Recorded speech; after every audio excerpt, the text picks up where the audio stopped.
O presidente americano Donald Trump já sabe exatamente quais são os ministros do STF que supostamente teriam participado ou articulado o atentado contra a vida do presidente Jair Bolsonaro na campanha presidencial de 2018. E ele não só está sabendo, como ele está sedento por justiça e decidiu ir até o fim para cobrar aquilo que tentaram fazer contra o presidente Bolsonaro, que para milhões de brasileiros era a última esperança de varrer a corrupção e derrubar a esquerda do poder. O que foi vazado é mais grave do que qualquer coisa que você já ouviu falar. Eu venho avisando há anos, mas agora chegou o momento de expor com detalhes aquilo que os inimigos da direita brasileira jamais imaginaram que viria à tona. Não são rumores de bastidores, não são fofocas de corredor. São peças de um quebra-cabeça sombrio, que mostram como a engrenagem foi montada para destruir a base conservadora do Brasil. Hoje, você vai ouvir as primeiras 4 revelações. Cada uma delas, um golpe certeiro contra essa narrativa que tentaram nos empurrar goela abaixo. E se você acha que já viu tudo, espere até a última linha. Isso que você vai ver agora não aparece na TV e nem nos jornais. E se um dia sumirem com esse canal, você ainda vai poder me encontrar. O link do canal do WhatsApp está no primeiro comentário fixado. É gratuito, anônimo, e você vai ser o primeiro a saber de tudo. Lá eu te mostro tudo o que eles escondem. Revelação 1.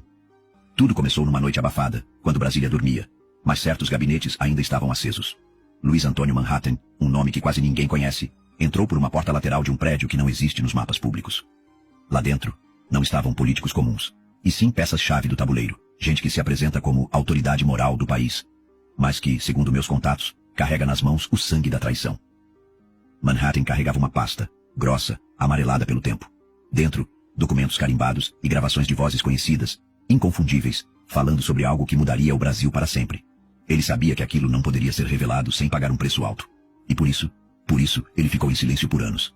Mas agora, esse silêncio está ruindo. Revelação 5. Na madrugada seguinte ao atentado, enquanto a imprensa alimentava o país com versões prontas e discursos cuidadosamente moldados, algo muito diferente acontecia longe das câmeras.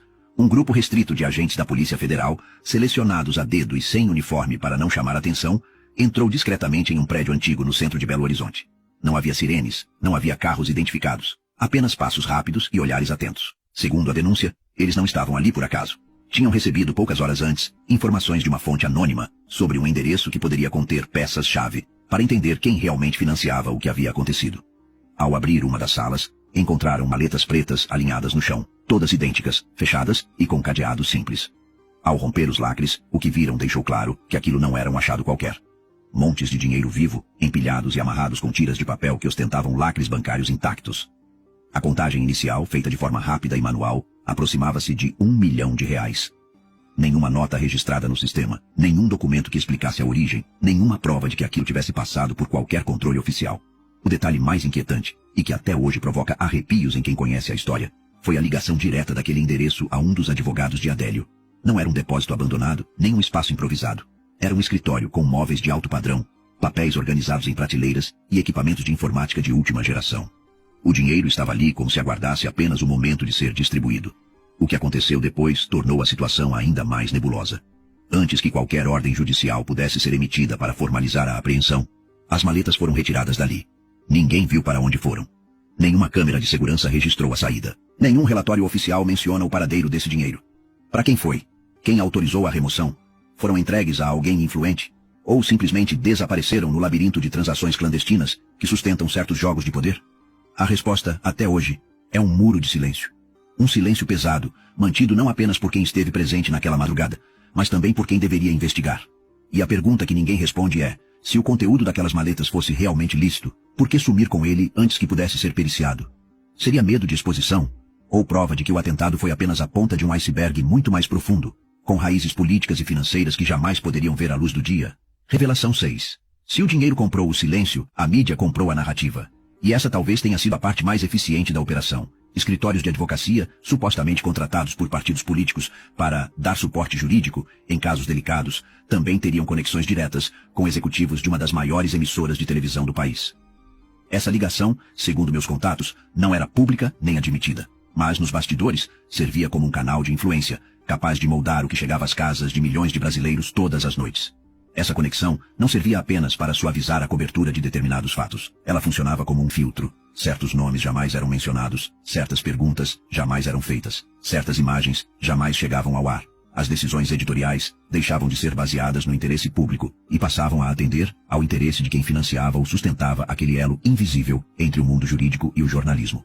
Para entender a dimensão disso, basta lembrar de quantas entrevistas ao vivo você já assistiu, em que o entrevistador parecia contornar cuidadosamente determinados temas, como se houvesse um campo minado de assuntos proibidos.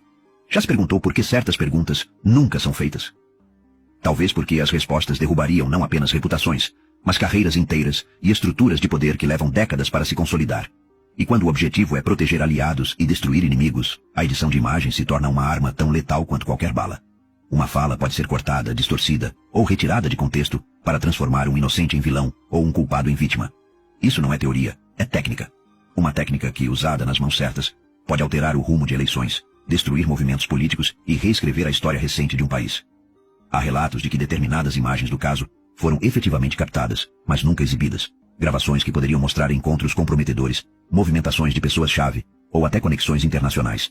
Essas imagens, segundo se comenta, foram arquivadas sob o pretexto de não terem relevância jornalística. Mas, curiosamente, relevância não parecia faltar quando o assunto era expor adversários políticos sem provas conclusivas.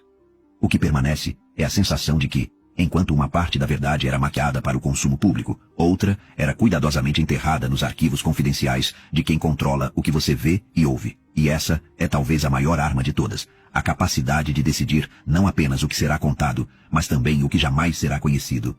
Então fica a pergunta que incomoda. Se todas essas conexões entre advocacia, partidos e mídia forem reais, até que ponto o que acreditamos ser informação não passa de um roteiro escrito para manter o poder onde sempre esteve?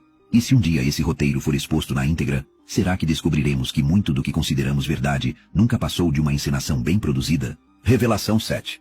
Entre as figuras que começaram a aparecer nas investigações internas, um nome chamou a atenção: Luiz Roberto Barroso. Não por declarações públicas, entrevistas ou discursos inflamados, mas por algo que até pouco tempo circulava apenas nos corredores mais restritos: conexões empresariais obscuras, com vínculos a contratos bilionários junto ao próprio governo.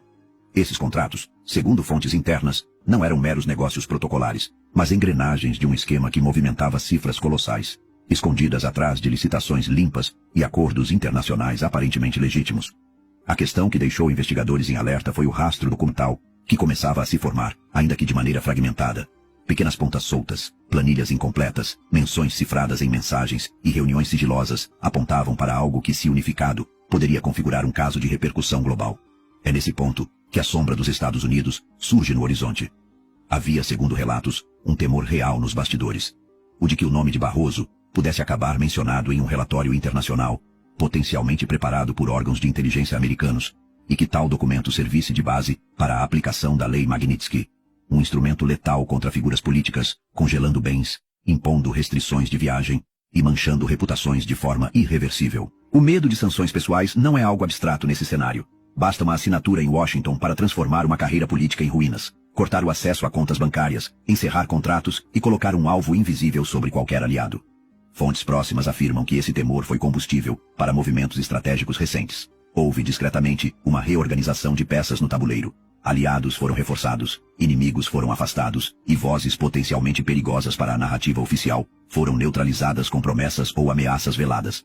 Mas o problema de uma blindagem política é que ela nunca é permanente. O que hoje está protegido por alianças e acordos pode amanhã ser exposto por um único vazamento. E nesse caso, um simples documento oficial vindo de fora do Brasil teria o poder de furar qualquer bloqueio interno. A questão que poucos ousam colocar em voz alta é: até que ponto essa blindagem se sustenta se o jogo deixar de ser nacional e se tornar global? E se o gatilho para essa queda não vier de dentro, mas sim de fora, com força e legitimidade internacional, quem será capaz de impedir? Há quem diga que a movimentação em torno de Barroso nos últimos meses não foi apenas jurídica ou política, mas quase de sobrevivência pessoal. E o que mais intriga é que quanto mais se tenta enterrar certos detalhes, mais eles parecem encontrar caminho para ressurgir. Talvez porque, no submundo da política, nada permanece enterrado para sempre. Revelação 8.